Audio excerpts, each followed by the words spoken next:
Good evening friends. இன்றைக்கி வந்து நம்ம செப்டம்பர் 26 to 29 நடந்த இம்பார்ட்டண்ட்டான ஈவெண்ட்ஸ்லாம் வந்து ஒன் பை ஒன்னாக பார்க்கலாம். Union home minister Rajnath Singh வந்து சைல்ட் லேபர் வந்து எலிமினேட் பண்ணணும் அப்படின்றதுக்காக பென்சில் அப்படின்ற வெப் போர்ட்டலை வந்து லான்ச் பண்ணியிருக்காங்க. ஸோ இதை பற்றி எல்லாம் இன்னும் நிறைய இன்ஃபர்மேஷன் நீங்கள் தெரிஞ்சுக்கணுன்னா pencil.gov.in அதில் போய் பார்த்துக்கலாம். இந்த போர்ட்டலில் வந்து நம்ம சைல்ட் லேபர் பற்றி கம்ப்ளைண்ட்டும் பண்ணலாம். அப்புறம் நேபாளில் இருக்க ஜானக்பூர் ரயில்வே ஸ்டேஷனுக்கும் இந்தியாவில் இருக்க ஜெயநகர் ரயில்வே ஸ்டேஷனுக்கும் வந்து கனெக்டிவிட்டி இருந்தது, ரயில் சர்வீஸ் இருந்தது. அது வந்து 2014க்கு அப்புறம் ஃபங்க்ஷன் ஆகாமல் இருந்தது. அது வந்து கவர்மெண்ட் திருப்பி 2018 வந்து ஃபங்க்ஷன் பண்ணணும் அப்படின்னு சொல்லிட்டு பிளான் பண்ணியிருக்காங்க. அப்புறம் கவர்மெண்ட் வந்து ஒரு ஹை லெவல் பேனலை வந்து அப்ரூவ் பண்ணியிருக்காங்க. 2020க்குள்ளே இந்தியாவில் வந்து 5G கனெக்டிவிட்டி வந்து யூஸ் பண்ணணும் அப்படின்றதுக்கு. அதுக்காக வந்து 500 crore வந்து அலாட் பண்ணியிருக்காங்க. அப்புறம் யூனியன் ஃபைனான்ஸ் மினிஸ்ட்ரி வந்து முத்ரா ப்ரொமோஷன் கேம்பெயினை வந்து லான்ச் பண்ணியிருக்காங்க. ஸோ முத்ரான்றது என்னென்னா வந்து micro units development refinance agency, அதுதான் வந்து முத்ரான்னு சொல்லுவாங்க. அதாவது ஸ்மால் பிஸ்னஸ் பண்ணுறாங்க இல்லையா, அவங்க ஐடென்டிஃபை பண்ணி அவங்களுக்கு ஃபைனான்ஷியல் அசிஸ்டன்ஸ் கொடுக்குறது தான் வந்து முத்ரா ஆர்கனைசேஷன்.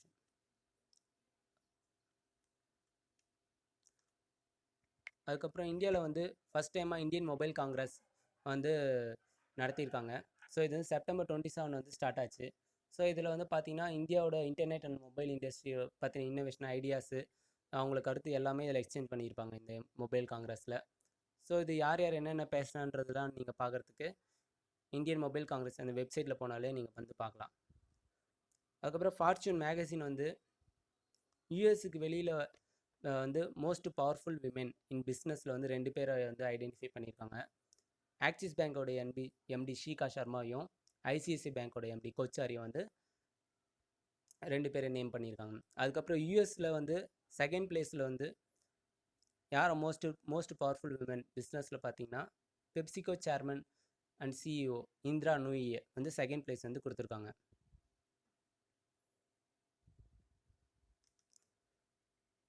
அதுக்கப்புறம் இந்தியன் நேவியில் வந்து இந்தியன் நேவி ஷிப் தாராசா வந்து கமிஷன் பண்ணியிருக்காங்க. ஸோ இது வந்து ஒரு water jet fast attack ship. இது வந்து எதுக்கு யூஸ் பண்ணிக்கலாங்கன்னா பேட்ரோலுக்காகவும், அது ரோந்து பணிக்காகவும், அதுக்கப்புறம் சர்வேலன்ஸ்க்காகவும் வந்து யூஸ் பண்ணிப்பாங்க இந்தியன் நேவி.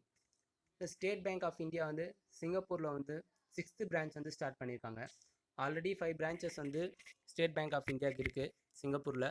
இது வந்து 6th பிரான்ச்சு. அப்புறம் ஒரிசாவோட போயட் பனாஜ் தேவிக்கு அவங்களுக்கு வந்து சரளான்ற அவார்டு வந்து கிடச்சிருக்கு. இது எது கிடச்சிருக்குன்னா அவங்களோட ஷார்ட் ஸ்டோரி கதாபூவாக்காக வந்து இந்த அவார்டு வந்து கொடுத்துருக்காங்க. இந்த அவார்டோட அவங்களுக்கு வந்து 5 lakh ப்ரைஸும் வந்து கிடச்சிருக்கு. அதுக்கப்புறம் ஏடிபி பேங்க் வந்து இந்தியாவுக்கு வந்து ஆனுவலாக வந்து கொடுக்குற அமௌண்ட் வந்து லெண்டிங் அமௌண்ட் வந்து இன்க்ரீஸ் பண்ணணும் அப்படின்னு சொல்லிட்டு பிளான் பண்ணியிருக்காங்க. 2018 to 2022க்குள்ளே பெர் இயருக்கு வந்து $4 billion வந்து கொடுக்கலாம் அப்படின்னு பிளான் பண்ணியிருக்காங்க. இது எதுக்குன்னா நம்மளோட எக்கனாமியை வந்து டெவலப் பண்ணுறதுக்காக அப்படின்னு சொல்லியிருக்காங்க. அதுக்கப்புறம் ஓஎன்ஜிசியோட சேர்மனாக வந்து சசி சங்கரை வந்து அப்பாயின்மெண்ட் பண்ணியிருக்காங்க. இவர் வந்து ஓஎன்ஜிசிலே வந்து டைரக்டராக இருந்தவர். அப்புறம் எஸ்பிஐ வந்து மினிமம் பேலன்ஸ் வந்து 3000 இருந்தால் போதும் அப்படின்னு சொல்லியிருக்காங்க. அதுக்கு முன்னாடி பார்த்தீங்கன்னா 5000 இருந்தது, இப்போ 3000 இன்ஃபார்ம் பண்ணியிருக்காங்க. அது மட்டும் இல்லாமல் யார் பென்ஷன் வாங்கிட்டு இருக்காங்களோ அவங்களுக்கு வந்து மினிமம் பேலன்ஸ் இல்லை. அதுக்கப்புறம் கவர்மெண்ட்டோட ஸ்பெஷல் பெனிஃபிட்ஸ் யாருக்கு வந்து யாருக்கு இருக்கோ அவங்களுக்கும் வந்து மினிமம் பேலன்ஸ் வந்து இல்லை அப்படின்னு சொல்லிட்டு இன்ஃபார்ம் பண்ணியிருக்காங்க.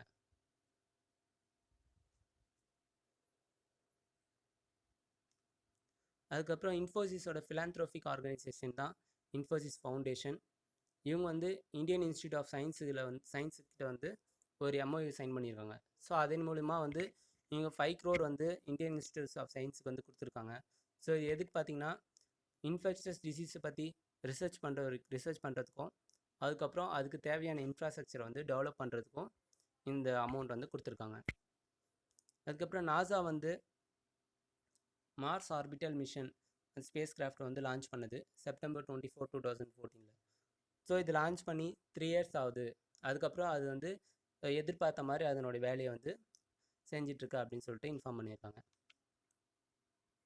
அதுக்கப்புறம் நேரட்கோட நியூ பிரசிடெண்ட்டாக நிரஞ்சன் ஹிரானந்தனி அப்படிங்கள வந்து எலெக்ட் பண்ணியிருக்காங்க. ஸோ நேரட்கோன்றது என்னென்னு பார்த்தீங்கன்னா, ministry of housing and urban அஃபேர்ஸுக்கு கீழே ஒரு ஃபங்க்ஷன் ஆகிட்டு இருக்க ரியல் எஸ்டேட் செக்டர் தான் நேரட்கோ. ஸோ அதனுடைய ஃபுல் ஃபார்ம் பார்த்தீங்கன்னா national real estate development council.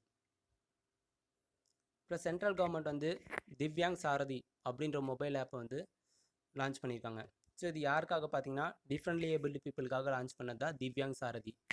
So இந்த மொபைல் ஆப்பை டவுன்லோட் பண்ணி அவங்களுக்கான வந்து சிறப்பு சலுகைகள், எம்ப்ளாய்மெண்ட் ஆப்பர்ச்சுனிட்டிஸ் எல்லா இன்ஃபர்மேஷனும் வந்து இந்த ஆப் டவுன்லோட் பண்ணி பார்த்துக்கலாம். அதுக்கப்புறம் கண்ட்லா போர்ட், குஜராத்தில் இருக்க கண்ட்லா போர்ட் வந்து தீன் தயாள் போர்ட் அப்படின்னு சொல்லிட்டு ரீநேம் பண்ணியிருக்காங்க. இப்போ ரீசெண்டாக பார்த்தீங்கன்னா வந்து தீன் தயாள்ன்ற நேம் வந்து நம்ம ரீநேமில் வந்து கேள்விப்பட்டுகிட்டே வரும். உத்தரப்பிரதேஷில் கூட முகல் சராய் ஜங்ஷன் வந்து தீன் தயாள் ஜங்ஷன் அப்படின்னு மாற்றணும் அப்படின்னு சொல்லிட்டு ஸ்டெப்ஸ் எடுத்திருந்தாங்க. ஸோ தீன் தயாள் யாருன்னா வந்து இவர் பிஜேபியோட ஒரு ஃபார்மர் பொலிட்டிஷியன் தான் தீன் தயாள். அப்போ வந்து பிஜேபி எந்த நேமில் இருந்ததுன்னா பாரதிய ஜனதா சங் அப்படின்ற நேமில் இருந்தது. ஸோ இவர் வந்து போருக்காகவும் வந்து அதுக்கப்புறம் சொசைட்டியில் வந்து எக்கனாமிக்கலி வீக்கராக இருந்த செக்ஷனுக்காகவும் வந்து குரல் கொடுத்தவர் தான் வந்து தீன் தயாள். அவர் வந்து முகல் சராய் ஜங்ஷன் வந்து மர்மமான முறையில் வந்து இறந்துருந்தார். ஸோ அதுக்காக தான் அந்த ஜங்ஷனுக்கு வந்து தீன் தயாள் ஜங்ஷன் அப்படின்னு பேர் வைக்கணும்னு சொல்லிட்டு உத்தரப்பிரதேஷ் கவர்மெண்ட் வந்து ஸ்டெப்ஸ் எடுத்திருந்தாங்க. இப்போ வந்து கண்ட்லா போர்ட்டை வந்து தீன் தயாள் போர்ட் அப்படின்னு சொல்லிட்டு ரீநேம் பண்ணியிருக்காங்க. அப்புறம் பாக்ஸிங் ஃபெடரேஷன் ஆஃப் இந்தியா, அவங்க வந்து சவுத் ஏஷியன் பாக்ஸிங் சாம்பியன்ஷிப் குவாத்தியில் நடக்கும் டிசம்பர் 6 to 10 அந்த டைமில் வந்து நடக்கும்னு சொல்லிட்டு இன்ஃபார்ம் பண்ணியிருக்காங்க. அப்புறம் ஐடிபிஐ பேங்க் வந்து தி போஸ்டன் கன்சல்டிங் குரூப் அவங்களோட பார்ட்னர்ஷிப் வச்சு ப்ராஜெக்ட் நிச்சே அப்படின்னு சொல்லிட்டு ஒரு ப்ராஜெக்ட் வந்து லான்ச் பண்ணியிருக்காங்க. ஸோ இது வந்து எதுக்குன்னா ஐடிபிஐயோட ஃபைனான்ஷியல் பெர்ஃபார்மன்ஸை இம்ப்ரூவ் பண்ணுறதுக்காக லான்ச் பண்ணியிருக்காங்க. அதுக்கப்புறம் செப்டம்பர் 27 வந்து வேர்ல்டு டூரிசம் டே. ஸோ ஒவ்வொரு இன்டர்நேஷ்னல் டேக்கு பார்த்தீங்கன்னா ஒரு தீம் இருக்கும்.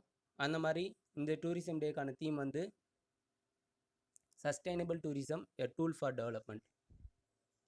அப்புறம் மத்திய பிரதேஷ் வந்து பெஸ்ட் டூரிசம் ஸ்டேட் அப்படின்ற அவார்டு வந்து வாங்கியிருக்கு தொடர்ந்து 3வது முறையாக. அதுக்கப்புறம் உஜ்ஜைன் ரயில்வே ஸ்டேஷன் வந்து பெஸ்ட் ஃப்ரெண்ட்லி ரயில்வே ஸ்டேஷன் அப்படின்னும் ரெகக்னைஸ் பண்ணியிருக்காங்க.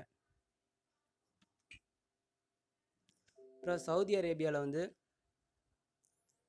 18 வந்து வயசு வந்துச்சுன்னா விமனும் வந்து ட்ரைவ் பண்ணலாம் அப்படின்னு சொல்லிட்டு இன்ஃபார்ம் பண்ணியிருக்காங்க. ஸோ இது வந்து ஜூன் 24, 2018 எப்படி வந்து இம்ப்ளிமெண்ட் பண்ணுறது அப்படின்றது அனலைஸ் பண்ணிட்டு வராங்க. அப்புறம் வேர்ல்டு எக்கனாமிக் ஃபோரம் வந்து குளோபல் காம்படிட்டிவ் இண்டெக்ஸ் வந்து ரிலீஸ் பண்ணியிருக்காங்க. ஸோ எந்தெந்த கண்ட்ரி எக்கனாமியில் வந்து எந்தெந்த ரேங்க் இருக்குது அப்படின்ட்டு ரிலீஸ் பண்ணியிருக்காங்க. அதில் வந்து பார்த்திங்கன்னா இந்தியா வந்து 48th பிளேஸில் இருக்குது. லாஸ்ட் இயர் பார்த்திங்கன்னா 39th பிளேஸ் இருந்தது.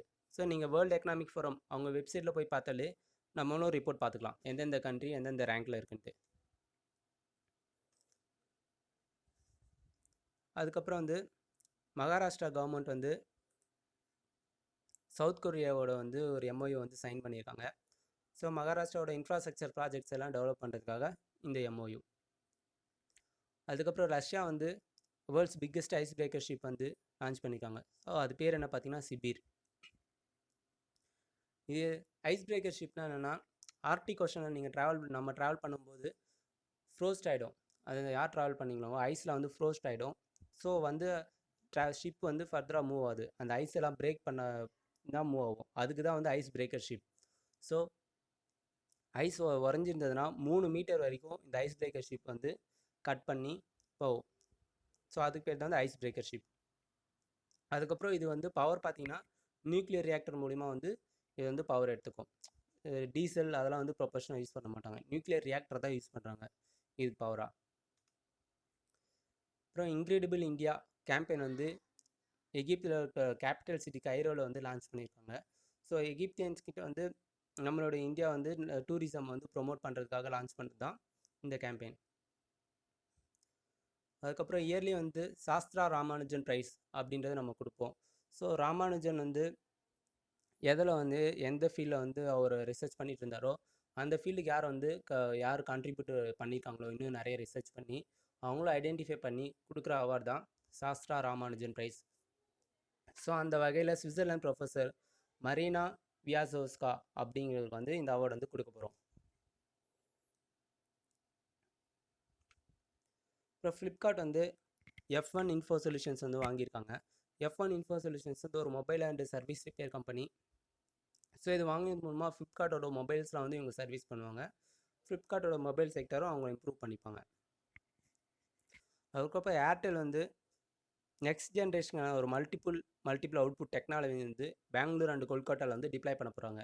ஸோ இந்த டெக்னாலஜி பார்த்தீங்கன்னா MIMO, multiple input and multiple output. So இந்த டெக்னாலஜி இம்ப்ளிமெண்ட் பண்ணுற மூலிமா அவங்க கொடுக்குற சர்வீஸ் வந்து அவங்க திருப்பி என்ஹான்ஸ் பண்ணிக்கலாம். இன்னும் பார்த்தீங்கன்னா டேட்டா ஸ்பீட் வந்து இன்னும் ஃபாஸ்ட்டாகவும் இருக்கும். ஸோ ஏர்டெல் வந்து இது ப்ரீ 5G டெக்னாலஜின்னு கூட சொல்கிறாங்க. அதுக்கப்புறம்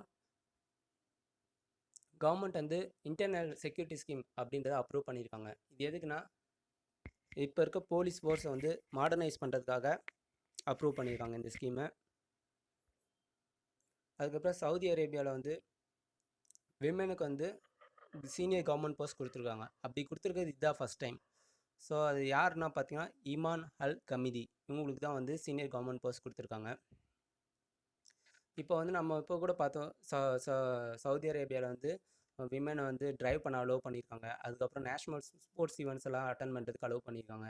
ஸோ இதெல்லாம் எதுக்கு பார்த்தீங்கன்னா அவங்க வந்து விஷன் 2030 அப்படின்ற ஒரு வந்து ஸ்கீம் வந்து ஃபார்ம் பண்ணியிருக்காங்க. இது மூலிமா ரீஃபார்ம்ஸ் நடக்கிறது தான் இந்த சேஞ்சஸ் எல்லாமே. அதுக்கப்புறம் பேங்க் ஆஃப் பரோடா வந்து அவங்களோட பேஸ் ரேட்டை வந்து 9.15% வந்து ரிடியூஸ் பண்ணியிருந்தாங்க. அதுக்கு முன்னாடி பார்த்தீங்கன்னா 9.50 இருந்தது. இப்போ 9.15% வந்து ரிடியூஸ் பண்ணியிருக்காங்க. ஸோ பேஸ் ரேட்னா என்னென்னா அந்த ரேட்டு கீழே வந்து பேங்க் வந்து கடன் கொடுக்க மாட்டாங்க. அதுதான் வந்து பேஸ் ரேட்டுன்னு சொல்லுவாங்க.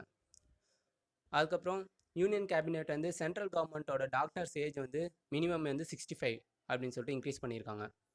ஸோ இது யார் யாருக்கு போகுதுன்னா சென்ட்ரல் கவர்மெண்ட் டாக்டர்ஸ், டென்டிஸ்ட், அதுக்கப்புறம் ஆயுஷ் ஆர்கனைசேஷன் கூட இது பொருந்தும். எக்ஸப்ட் சென்ட்ரல் ஹெல்த் சர்வீசஸ், ஏன்னா அவங்க வந்து ஆல்ரெடி 65 இயர்ஸ் தான் வந்து மினிமம் ஏஜ் ரிட்டையர்மெண்ட். அதுக்கப்புறம் மூணில் வந்து ஒரு ஸ்பேஸ் ஸ்டேஷன் வந்து கிரியேட் பண்ணணும் அப்படின்ட்டு ரஷ்யாவும் USA வந்து ஒரு சைன் பண்ணியிருக்காங்க. ஸோ இது வந்து 68th இன்டர்நேஷ்னல் அஸ்ட்ரானாட்டிக்கல் காங்கிரஸில் வந்து இந்த அக்ரிமெண்ட் வந்து சைன் பண்ணியிருக்காங்க. இது வந்து நாசாவோட டீப் ஸ்பேஸ் கேட்வேயோட ப்ராஜெக்டோட ஒரு பார்ட்டாகவும் இந்த அக்ரிமெண்ட் வந்து இருக்கும் அப்படின்னு சொல்லிட்டுறாங்க. So deep space gateway project என்னென்னா இது வந்து சோலார் சிஸ்டத்தில் வந்து ஹியூமன் ப்ரெசன்ஸும் இருக்கணும் அப்படின்றதுக்காக ஒரு ப்ராஜெக்ட் பண்ணியிருக்கிறது தான் நாசாவோட இது ப்ராஜெக்ட் தான் டீப் ஸ்பேஸ் கேட்வேன்னு சொல்லுவோம். அப்புறம் public sector bank syndicate bank வந்து அதனோட சேவிங்ஸ் இன்ட்ரெஸ்ட் ரேட் வந்து 0.5% கம்மி பண்ணியிருக்காங்க. அதாவது 25 lakh இருக்கும் யார் டெபாசிட் பண்ணியிருக்காங்களோ அவங்களுக்கு வந்து இன்ட்ரெஸ்ட் ரேட் வந்து 3.5%. அதுக்கப்புறம் 25 lakh மேலே யார் டெபாசிட் பண்ணியிருக்காங்களோ அவங்களுக்கு வந்து 4% எப்போவும் இருக்க மாதிரி இருக்கும் இன்ட்ரெஸ்ட் ரேட். அப்புறம் ICICI பேங்க் வந்து கேஷ்பேக் ஹோம் லோன் அப்படின்ற ஸ்கீம் வந்து லான்ச் பண்ணியிருக்காங்க. அதாவது லோன் டென்யூர் 15 இயர்ஸ்லேருந்து 30 இயர்ஸ்க்குள்ளே யாருக்கு லோன் வாங்குறாங்களோ அவங்க வந்து இந்த ஸ்கீமை வந்து யூஸ் பண்ணிக்கலாம். 1% கேஷ்பேக், அதாவது அவங்களோட எவ்ரி EMIக்கும் 1% வந்து கிரெடிட் ஆகும். அது அவங்க வந்து அமௌண்ட்டாக வந்து கிரெடிட் பண்ணிக்கலாம், இல்லை பிரின்சிபல் அமௌண்ட்லேயும் வந்து அந்த அமௌண்ட் வந்து ரிடியூஸ் ஆகிடும். ஸோ அதுக்கான ஒரு ஸ்கீம் தான் கேஷ்பேக் ஹோம் லோன்ஸ். அப்புறம் இந்தியா வந்து இன்ஃபேண்ட் மார்ட்டாலிட்டி ரேட்டில் வந்து 8% டிக்ளைன் ஆயிருக்கு அப்படின்னு சொல்லிட்டு இன்ஃபார்ம் பண்ணியிருக்காங்க. இன்ஃபேண்ட் மார்ட்டாலிட்டி ரேட்னா குழந்தைகள் இறப்பு விகிதம், அதுதான் வந்து இன்ஃபேண்ட் மார்ட்டாலிட்டி ரேட்டுன்னு சொல்லுவாங்க. ஸோ அது வந்து 8% கம்மியாயிருக்கு அப்படின்னு இன்ஃபார்ம் பண்ணியிருக்காங்க. அப்புறம் குளோபல் ஆண்டர்பிரினர்ஷிப் சம்மிட் வந்து இந்தியாவில் வந்து ஹைதராபாத்தில் வந்து 28 to 30 நவம்பரில் வந்து நடக்க போகுது. ஸோ இது வந்து இந்தியாவும் யூஎஸும் ஜாயின் பண்ணி இது வந்து நடத்துகிறாங்க. ஸோ இதில் வந்து யூஎஸ் பிரசிடென்ட்டோட டாட்டர் இவாங்கா ட்ரம்ப்பும் வந்து கலந்துப்பாங்க. ஸோ ஆண்டர்பிரினர்னால் யாருன்னு நம்ம சொல்லுவோம்னா வந்து பிஸ்னஸ் பண்ணுறவங்கள, அதுக்கப்புறம் வந்து ஒரு இன்னோவேட்டிவான ஐடியாஸ் வச்சு பட் ஆனால் இன்னும் ஃபர்தராக கொண்டு போகிறதுக்கு வந்து நிதியுதவி இல்லாதவங்க எல்லாருமே வந்து ஆண்டர்பிரினர்ஸ்னு சொல்லுவாங்க. யாருக்காகவும் வந்து காத்திருக்காம அவங்களுடைய ஐடியாஸ் வந்து அவங்க இண்டிபெண்ட்டாக இம்ப்ளிமெண்ட் பண்ணுறாங்களா அவங்களெல்லாம் வந்து நம்ம ஆண்டர்பிரினர்ஸ்னு சொல்லுவாங்க. ஸோ குளோபல் ஆண்டர்பிரினர்ஷிப் சம்மிட் வந்து ஹைதராபாத்தில் 28 to 30 நவம்பர் வந்து நடக்குது. அப்புறம் நாசா வந்து அவங்களோட நெக்ஸ்ட் ஜென்ரேஷன் ஸ்பேஸ் டெலஸ்கோப் வந்து இப்போ வந்து லான்ச் பண்ணுறதா வந்து இன்ஃபார்ம் பண்ணியிருந்தாங்க அக்டோபர் 2018. ஆனால் அது வந்து 2019க்கு வந்து இப்போ திருப்பி வந்து தள்ளி வச்சுருக்காங்க. ஸோ இது எதுக்குன்னா வந்து ஸ்பேஸ் டெலஸ்கோப் வந்து ஜேம்ஸ் வெப் ஸ்பேஸ் டெலஸ்கோப் வந்து ரொம்ப பெருசாக ஹியூஜ் சைஸு. ஸோ அதை இன்டெகிரேட் பண்ணுறதுக்கு இன்னும் டைம் வேணும் அப்படின்ட்டு நாசா வந்து சொல்லியிருக்காங்க. அப்புறம் சத்தீஸ்கரில் வந்து ஃப்ரீ மொபைல் ஃபோன் கொடுக்கணும், 55 லட்சம் பேருக்கு வந்து ஃப்ரீ மொபைல் ஃபோன் கொடுக்கணுன்ட்டு அந்த ஸ்டேட்டோட சீஃப் மினிஸ்டர் ராமன் சிங் வந்து இன்ஃபார்ம் பண்ணியிருக்காரு. ஸோ இதுக்காக வந்து 230 crores வந்து நிதியுதவி வந்து அலோகேட் பண்ணியிருக்காங்க. அப்புறம் ஏஷியன் டெவலப்மெண்ட் பேங்க் வந்து இமாச்சல பிரதேஷில் இருக்க technical and vocational education and training இன்ஸ்டிடியூஷன்ஸ்லாம் வந்து இம்ப்ரூவ் பண்ணுறதுக்காக $80 million லோன் வந்து சேங்ஷன் பண்ணியிருக்காங்க. அதாவது வொகேஷ்னல் எஜுகேஷன் ட்ரைனிங்னா தொழில் பயிற்சி நிறுவனங்கள் ப்ளஸ் வந்து டெக்னிக்கல் இன்ஸ்டியூட்ஸ் அதுக்கெலாம் வந்து டெவலப் பண்ணுறதுக்காக இந்த லோன். அப்புறம் இந்தியாவும் இத்தியோப்பியாவும் கண்ட்ரியும் வந்து இன்ஃபர்மேஷன் கம்யூனிகேஷன் மீடியா டிபார்ட்மெண்ட் வந்து சைன் பண்ணியிருக்காங்க. ஸோ இது மூலிமா வந்து இன்ஃபர்மேஷன் கம்யூனிகேஷன் டெக்னாலஜி வந்து இன்னோவேட்டிவான ஐடியாஸு, அவங்களோட வியூஸு எல்லாமே வந்து எக்ஸ்சேஞ்ச் பண்ணிக்கலாம் ரெண்டு கண்ட்ரியும். அப்புறம் இன்டர்நேஷ்னல் போலீஸ் இன்டெலிஜென்ஸ், இன்டர்போல்னு சொல்லுவாங்க. அவங்க வந்து பாலஸ்தீன கண்ட்ரியை வந்து ஒரு மெம்பராக வந்து ஃபுல் டைம் மெம்பராக வந்து அட்மிட் பண்ணியிருக்காங்க. இஸ்ரேலும் யூஎஸும் வந்து இதுக்கு வந்து எதிர்ப்பு தெரிவிச்சிருந்தாங்க. பட் ஆனால் ஓட்டிங்கில் வந்து பார்த்தீங்கன்னா வந்து 192 மெம்பர் கண்ட்ரிஸ் டோட்டலாக இவங்க வந்து 75 கண்ட்ரிஸ் வந்து இதுக்கு ஆதரவு தெரிவிச்சிருந்தாங்க. பாலஸ்தீனை வந்து இன்க்ளூட் பண்ணுறதுக்கு 24 வந்து கண்ட்ரிஸ் வந்து ஆதரவு தெரிவிக்கல. ஸோ மெஜாரிட்டி வச்சு இவங்க வந்து இன்க்ளூட் பண்ணிக்கிட்டாங்க. அப்புறம் எக்ஸ்பேக்ட்ஸுக்கு இந்தியா வந்து 14th ரேங்க் அப்படின்னு சொல்லிட்டு ஹெச்எஸ்பிசி ரிப்போர்ட் வந்து ரிலீஸ் பண்ணியிருக்கு. அதாவது எக்ஸ்பேட்ஸ்னால் யாருன்னா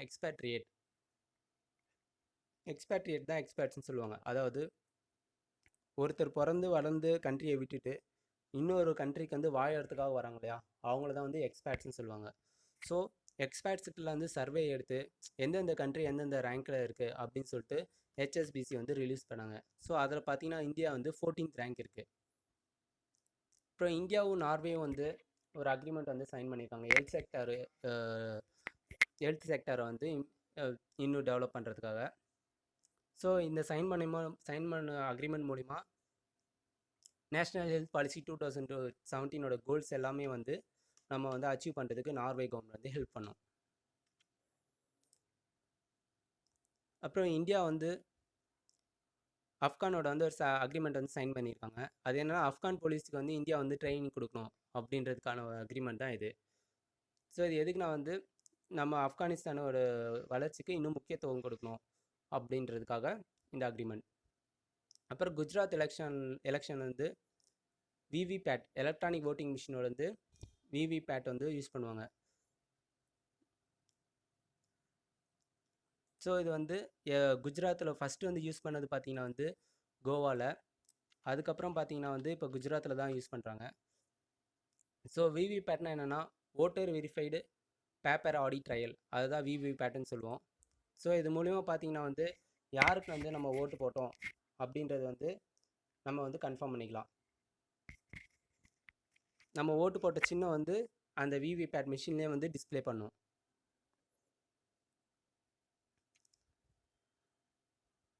அதுக்கப்புறம் வந்து ராஜீவ் சபர்வால் அவங்கள வந்து டாடா கேபிட்டலோட சிஇஓ வந்து இன்சார்ஜ் எடுத்துக்க போகிறார்.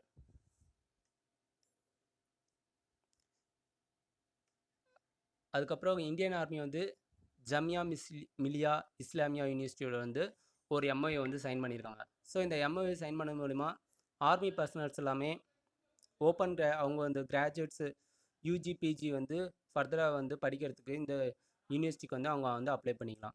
ஸோ ஆல்ரெடி இந்த யூனிவர்சிட்டி பார்த்திங்கன்னா ஜமியா மிலியா இஸ்லாமியா யூனிவர்சிட்டி வந்து இந்தியன் ஏர்ஃபோர்ஸுக்கு நேவிக்கு வந்து இந்த சர்வீஸ் வந்து கொடுத்துட்டு தான் வருது. இப்போ வந்து இந்தியன் ஆர்மியும் வந்து இதில் வந்து சைன் பண்ணியிருக்காங்க. Okay, thank you friends. திருப்பி நம்ம வந்து செப்டம்பர் 30 இருக்க கரண்ட் அஃபேர்ஸ்லாம் வந்து பார்க்கலாம் நெக்ஸ்ட் வீடியோவில்.